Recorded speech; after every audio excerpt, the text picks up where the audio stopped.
নমস্কার বন্ধুরা, আজ 2024 সাল 15ই আগস্ট। আমি আপনাদের সামনে একটি ঘরে বাইরে চ্যানেল থেকে একটি গান করে শোনাচ্ছি, দেশাত্মকমূলক গান। দু চার লাইন গাইব বন্ধুরা। যদি আমার ভুল ত্রুটি হয় আপনারা ক্ষমা করে দেবেন।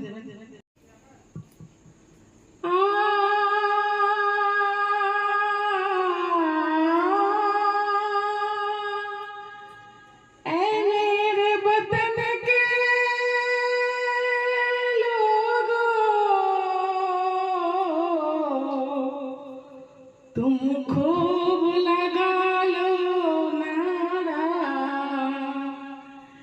ए शुभ दिन है